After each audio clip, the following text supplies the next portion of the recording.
Halo Tribuners, saya Apvia Tio Konibili.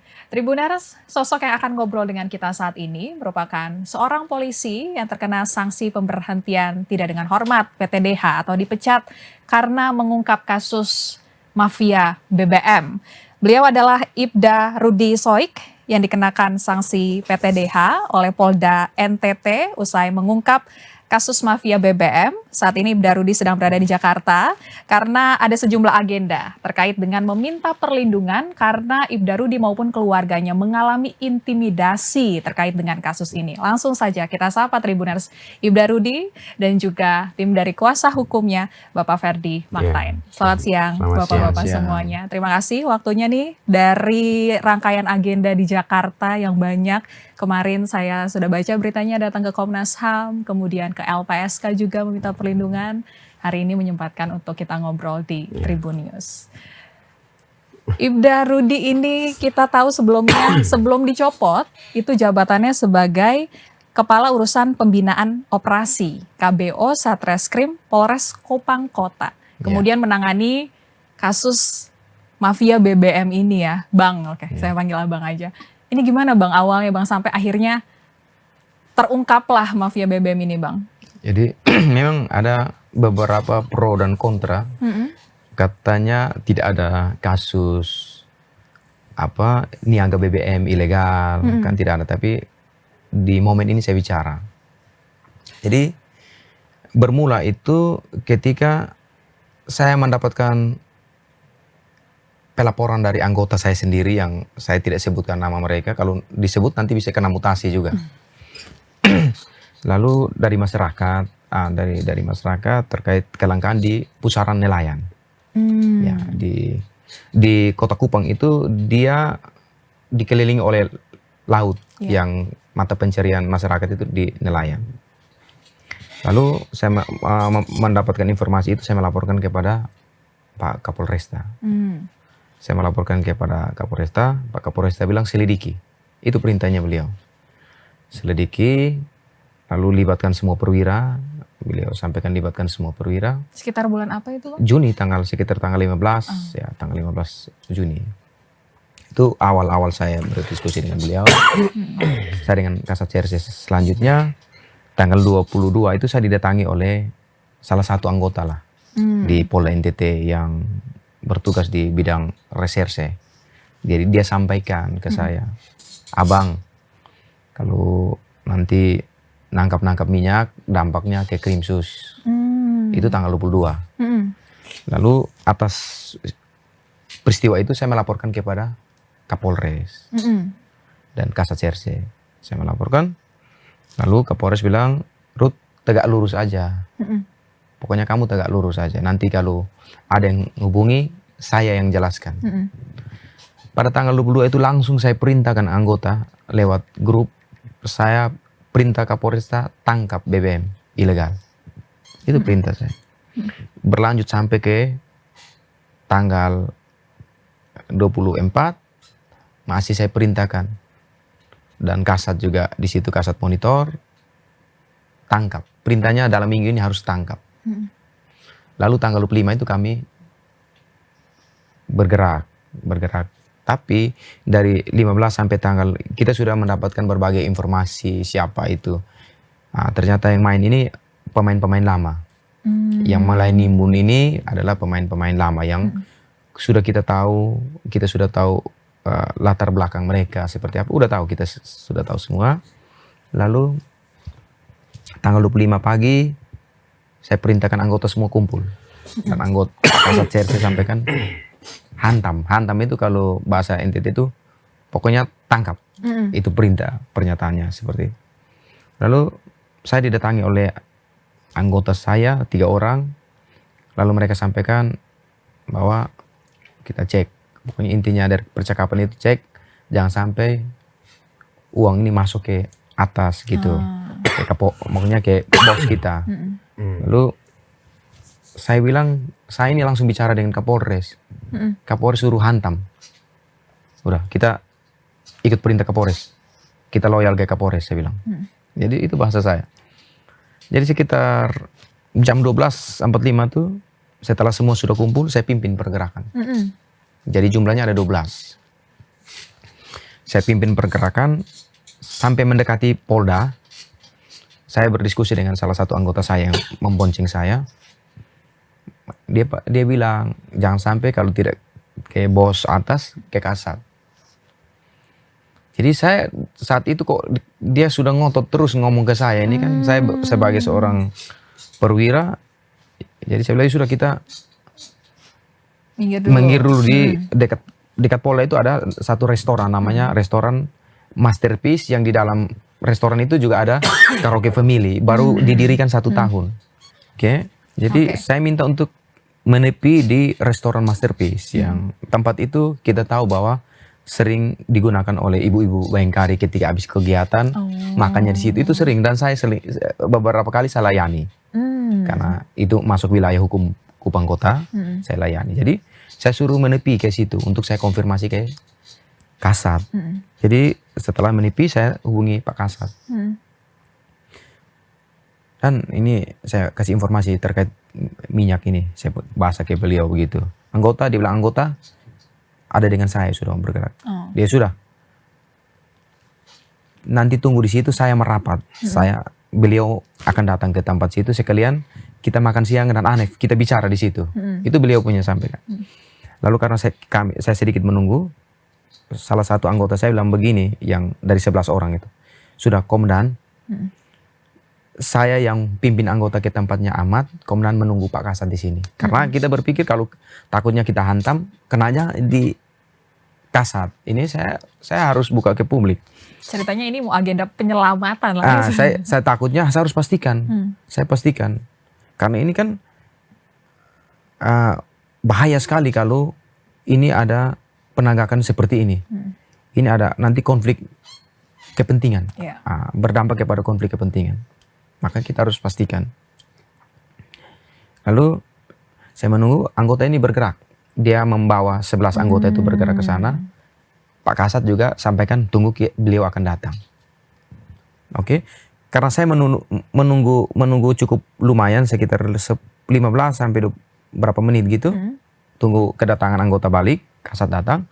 Saya duduk di resepsionis itu. Saya lihat junior saya ada buat story gitu. Jadi saya bilang, abang lagi makan di Masterpiece dekat Polda itu. Dekat Polda, kan dekat aja jalan kaki. Oh, dan siap bang, ini abang ada makan, nanti kalau apa gabung. Gabung. Jadi karena mereka ini akrab sama saya. 2 junior saya ini kan satu baru habis perwira. Junior saya pas. Jadi saya nanti ajak dengan si yang satu junior saya yang baru lulus, ajak berdua datang. Jadi sudah, setelah saya menunggu saya, karena mereka oke, saya suruh karyawan di situ siapkan restoran di lantai 2-nya. Tapi yang di itu tuh sampai kan belum bisa karena AC-nya masih apalah diperbaiki atau apalah kira-kira percakapan. Ada semua CCTV-nya. Kemudian bilang kalau Pak mau di VIP tempat biasa ya, maksudnya Ibu Bayangkari yang sering di VIP. Jadi sudah di VIP. Nah di VIP itu kan dia punya meja makan itu panjang dan ada dia punya TV layar yang musik itu kayak gini. Nah di dia punya meja itu kan ada makanan, kacang, minuman tuh dia ada kayak gitu, ada kotak-kotak gitu. Dia ada kotak-kotak kayak gitu. Jadi sudah, setelah itu kami masuk, saya pesan nasi goreng untuk makan, saya pesan pakai nama Polres Kupang Kota. Saya pesannya pakai nama Polres Kupang Kota. Dicatat dalam nota pesanan Polres Kupang Kota karena anggota. Jadi sudah, berapa menit kemudian itu saya 2 junior itu sudah masuk di VVIP karena mereka bilang kita tidak bisa lama karena mau antar anak les. Tidak bisa lama, bang. Kita tidak bisa lama. Kita makan habis itu. Akan saya pikir makan aja cepat aja. Jadi berapa menit kemudian Pak Kasat CRC itu datang bersama anggota. Lalu Pak Kasat masuk, dia muter, dia jalan muter gini, dia masuk di meja ujung itu. Dia mungkin dia ambil minuman, dia buka, dia minum. Pokoknya ada minuman di situ. Dia bilang, Ruth, pesan nasi goreng. Jadi sudah pas pesan, anggota ada berapa datang gitu. Saya pikir mau gabung sama kita, ya sudah. Saya pikir udah clear, tapi yang datang itu teman-teman dari, ada satu orang yang senior teman dengan saya, baik juga. Dengan saya hubungan baik, senior saya pas dari SIP.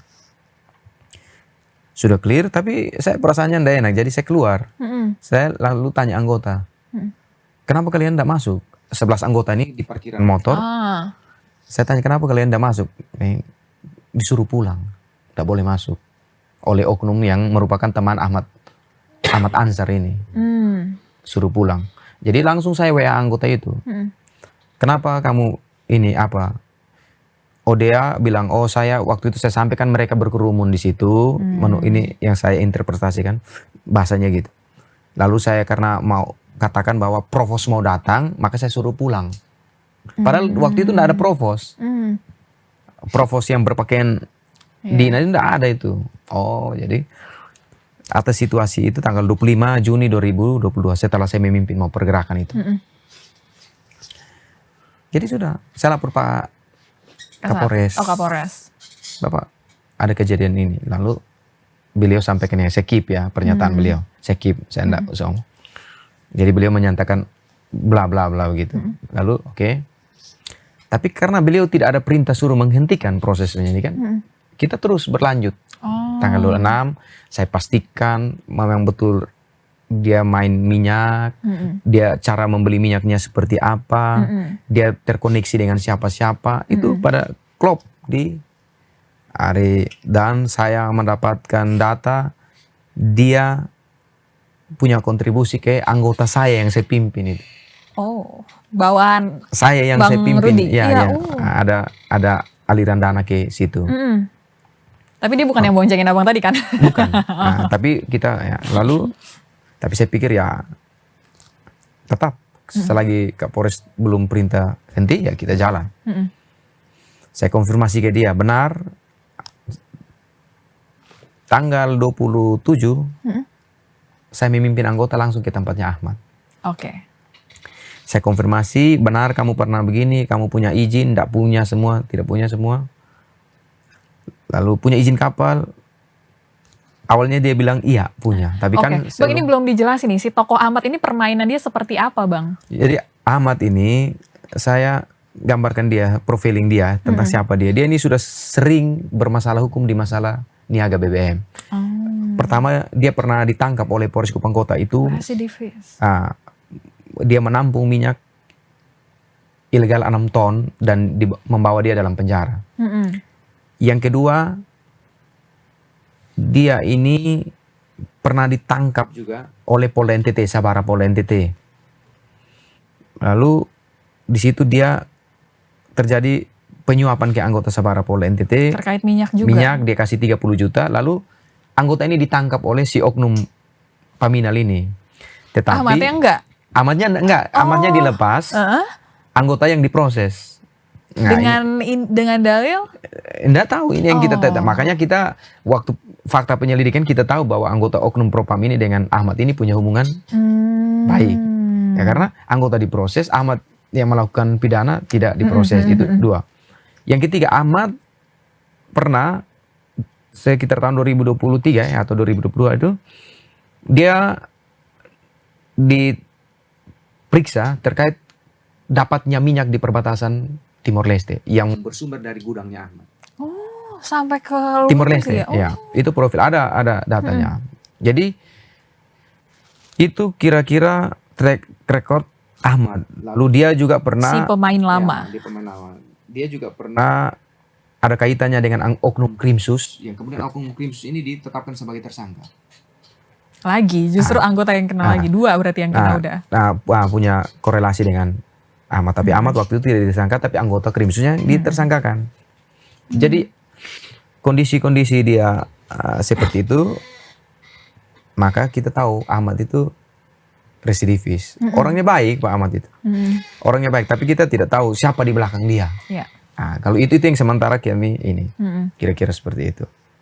Kalau Al-Ghazali, Al-Ghazali itu belum dijelasin dulu Bang, permainan Ahmad nih ngumpulin doang atau gimana cara dia dapetin sehingga nih orang ini harus disidik nih gitu. Ya, jadi Jadi dari bulan Juni dia sudah mulai melakukan pembelian minyak subsidi bulan Juni. Maka ada pengakuan dia store-nya ke Al Ghazali. Nah, bagaimana dia memperoleh minyak subsidi? Karena di nosel SPBU tuh, Mbak, kalau ndak ada barcode, minyaknya ndak bisa keluar. Di tekan gini ndak bisa keluar. Ini untuk wilayah Kupang ini ya? Iya, di mana saja. Kalau ndak ada barcode ndak bisa. Khusus ya tuh solar subsidi. Solar Dia subsidi. harus berdasarkan barcode. Nah, itu kan untuk usaha-usaha mikro, ekonomi kerakyat untuk itu tuh. Jadi seperti itu, dan kami sudah sering nangkap minyak, jadi udah tahu pola ini. Lalu setelah kita selidiki lanjut kan ternyata ada nama Lau Akuan. Di mana Lau Akuan itu pengusaha Cilacap yang mendapatkan kuota minyak itu paling besar yang menurut penyelidikan atau informasi yang kami dapat sesuai barcode yang kami sementara pegang.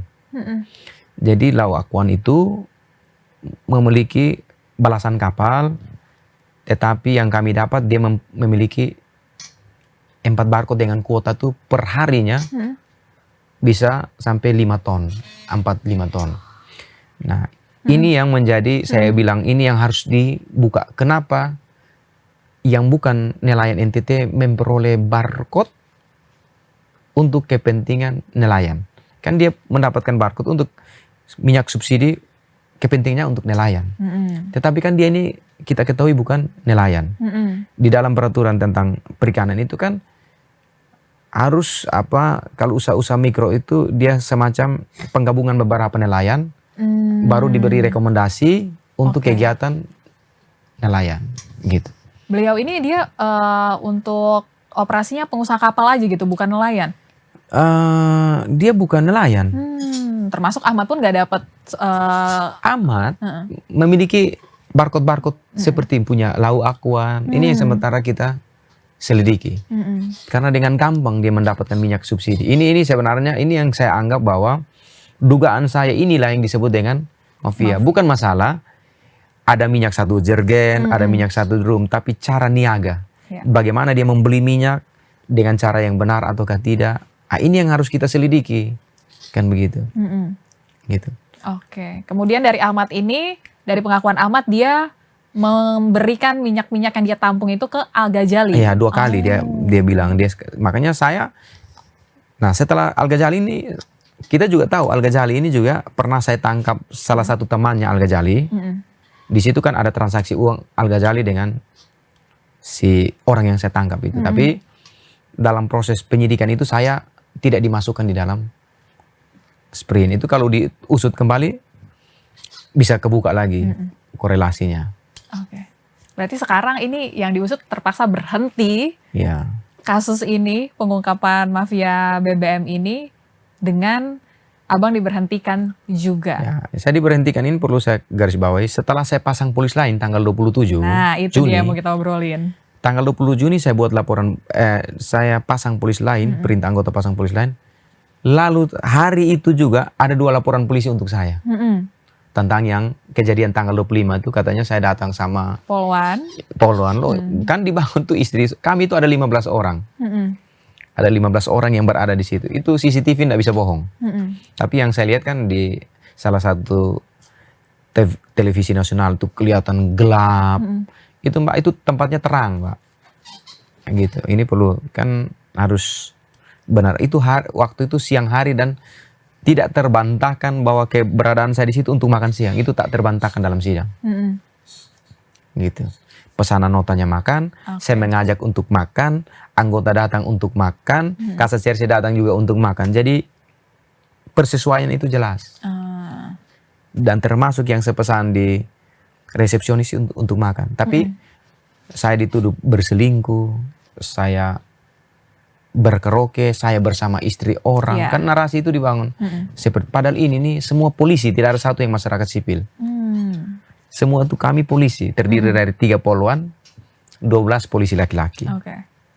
Ya. Laporan kedua, tadi Abang ada 2 bilang. Laporan kedua, kan pemfitnaan katanya. Kan saya memberikan informasi kedekatan Ahmad, yang tadi saya bilang Ahmad punya kedekatan dengan oknum propam ini, dengan Krimsus. Itu dilaporkan Kan harusnya Propam itu menyelidiki, bukan bagaimana memproses saya. Iya, iya, Kok iya. itu informasi saya sifatnya privat, saya dilaporkan pencemaran nama baik. Kan kapan saya bicara di ranah publik? Tidak pernah, kan sifatnya privat. Yang ketiga, ketika saya dimutasi, kan berapa minggu kemudian saya dan beberapa anggota saya itu dimutasi. Dari 2 laporan tadi, Iya. Abang mendapatkan mutasi akhirnya. Ya, mutasi. Oh.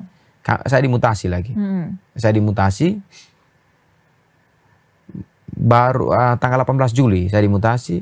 Lalu kan beberapa saat kemudian telegram itu fisiknya dikasih ke kita baru Iya. urus penghadapan. Fisik saya masih di Polres Kupang Kota, saya sudah dikasih TK tanpa memberikan penghadapan ke saya. Biasanya penghadapan itu diberikan kepada saya membawa penghadapan ini ke Polda. Ini enggak, secara diam-diam penghadapan saya diantar ke. Lalu Abang dipanggil nih ke Polda. dipanggil, kemudian dibuat laporan polisi, 3 hari enggak masuk kantor. Padahal emang udah ngantor di Polda. Padahal enggak, saya masih kantornya di Polres. Kan saya enggak tahu. Oh, karena dikira harusnya Abang kantor di Polda tapi Abang belum datang ke situ. Iya, kan saya tetap kantor di Polresta karena penghadapan belum pernah kasih di tangan saya. Kan jadi saya masih menganggap saya anggota Polresta dan sebagai jabatan KBO, walaupun telegramnya sudah keluar. Itu laporan ketiga. Laporan keempat, ketika yang saya masih bertugas di Polresta pada tanggal 5 atau 6 Juli itu saya berangkat ada urusan keluarga pada hari Sabtu dan Minggu. Saya ke Jakarta. Ya kan saya berpikir hari libur, lalu Senin pulang saya masuk kantor lah kira-kira begitu. Ternyata saya dibuatkan laporan polisi, katanya meninggalkan daerah tugas tanpa izin pimpinan, dan embel-embelnya saya mensponsori demonstrasi Catar Akpol yang di dalamnya ada anaknya Pak Kapolda. Jadi itu framing yang dibangun. Nah, ini kenapa saya bicara di publik, supaya Pak Kapolda ini orang baik. Pak Kapolda ini orang baik, orang saya tahu karena kehidupan sehariannya kita lihat. Tapi kenapa saya harus bicara di publik? Biar beliau tahu bahwa informasi yang sampai ke beliau itu tidak benar. Saya pastikan tidak benar. Nah, dasar 4 laporan yang terakumulasi ini hanya dalam waktu 2 bulan, mau 2 bulan, saya diajukan kode etik dengan pemasangan polis lain itu. Maka putusannya PTDH. Iya. Karena katanya ada perbuatan-perbuatan yang memberatkan. Iya. Nah, Tidak koordinasi juga. ya pokoknya tidak ada koordinasi. Nah, ini perlu saya tegaskan. Karena di dalam Undang-Undang Kepolisian nomor 2 tahun 2002, di dalam pasal 18 itu kan secara subjektif itu pasal itu memberikan kewenangan kepada saya atas penilaian saya. Untuk Penilaian seorang polis lain penyidik itu. ya. Saya waktu itu berpendapat bahwa perbuatan yang dilakukan oleh saudara Ahmad dan Al-Ghazali, yang pertama, Al-Ghazali itu kan ketika saya sampai dia bilang dia sudah kasih uang ke salah satu kanitipiter. Terus dia mengatakan Krimsus minyaknya ilegal, selama ini dia kerjasama. Lalu sebagai seorang polisi, apakah saya harus membiarkan hujatan atau itu kepada institusi? Kan saya harus mengambil sebuah tindakan. Dan lagian, kan dia punya track record sebagai pemain-pemain minyak yang sifatnya ilegal. Punya track record ya, yang di dalam pusaran, ya dia seperti itu. Jadi atas pernyataan-pernyataan dia, saya harus mengambil tindakan sebagai seorang penyelidik. Begitupun Ahmad, tidak punya izin, awalnya ceritanya tidak benar, punya izin dan lain sebagainya, membeli minyak menggunakan barcode orang lain, itu dilarang dalam BPH Migas. Aturan dalam BPH Migas itu dilarang. Maka saya mengambil tindakan itu. Karena tindakan itu, pemasangan polis lain itu, memang dia tidak secara signifikan diatur dalam SOP maupun manajemen sidik. Tapi kalau penyelidik menganggap itu penting, bisa ngambil. Dan itu tidak melanggar pidana. Nah, tetapi ketika saya memasang polis lain itu, polisi sendiri yang buat laporan untuk saya, bukan masyarakat. Si oknum itu yang membuat laporan polisi, laporan polisi model A, kira-kira begitu. Oke. Berarti ini sekarang kasusnya Ahmad dan Al-Ghazali juga belum ada tindakan hukum ke mereka ya? Iya. Mereka malah Kalau menurut Gimana tuh, kita Bang? dengan kehadiran mereka di dalam ruang konferensi pers Polda, justru mereka dihadirkan untuk mengklarifikasi. Nah ini kan menurut kita aneh nih. Ya, Bagaimana pelaku. atau orang yang sementara berada di dalam Ya, persoalan diduga itu pelaku. dihadirkan oleh penyidik untuk melakukan klarifikasi secara publik. Nah ini ya saya baru lihat pertama sepanjang saya mengikuti proses-proses yang ada di Mabes Polri atau ini apa namanya siaran-siaran pers yang dilakukan Mabes Polri atau Polda pun baru kali ini saya temukan bahwa seorang yang masih berada di dalam proses hukum, dalam hal ini proses penyelidikan, dia dihadirkan untuk mengklarifikasi perbuatan dia. Nah, terus fungsi penyelidikan dan penyidikan itu apa? Dan itu dihadirkan justru di depan bersama-sama dengan Humas Polda dan Kabid Propam. Sedangkan yang mereka lakukan itu langsung bersinggungan dengan oknum polisi itu sendiri. Nah itu saya juga bingung, cara pikir atau cara Polda untuk mengklarifikasi sebuah persoalan. Apakah memang harus seperti itu? Ya makanya kita melihat pasti ini ada sesuatu nih. Ini pasti ada sesuatu. Apalagi dengan kronologis yang tadi sudah kita dengar sama-sama, ada keterkaitan nih. Nah, sehingga ini dugaan kita saja ya, dugaan kita bahwa oh ini upaya untuk mengklarifikasi apa yang dilakukan. Padahal kan semua sudah tahu, Ahmad adalah residivis, pemain lama. Ya kalau dia berganti ke apa hal yang lain itu tidak masalah, tapi ini hal yang sama gitu. Makanya ada kecurigaan itu, kita sangat kuat dugaan kita itu. Oke, berarti untuk dari tindakan hukum pemberhentian tidak dengan hormat ini langkah hukum seperti apa Bang yang sedang disiapkan atau sudah diambil gitu, informasi Jadi, terbarunya seperti apa? Informasi terbaru ya. Kita untuk penanganan lebih lanjut yang pasti kita melakukan pendampingan secara maksimal. Secara internal banding sudah diajukan. Banding sudah diajukan, proses banding itu kan proses formal kan, keberatan. Tetapi kita masih pesimis soal hasil banding ya. Karena yang kita lawan sekarang adalah Kapolda dan jajarannya.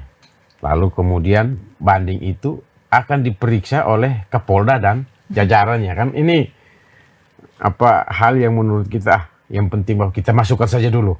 Tapi untuk mendapat satu keputusan yang apa namanya berkeadilan menurut saya itu sangat tipis. Mungkin ada tapi sangat tipis. Karena ya nggak mungkin lah saya sekarang marah-marah.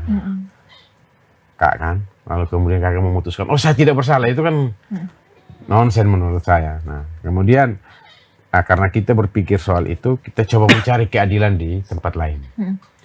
Negara masih membuka lebar kesempatan untuk mencari keadilan. Makanya kita datang di LPSK. Kenapa kita datang di LPSK kan? Iya. Karena mungkin sudah dengar, sudah nonton di berbagai media bahwa ada intimidasi terhadap keluarga. Lalu ada satu situasi yang menurut kita itu dilakukan secara masif. Itu menurut kita. Intimidasi. Intimidasi melalui media sosial. Dan memframing sesuatu yang sebenarnya tidak terjadi.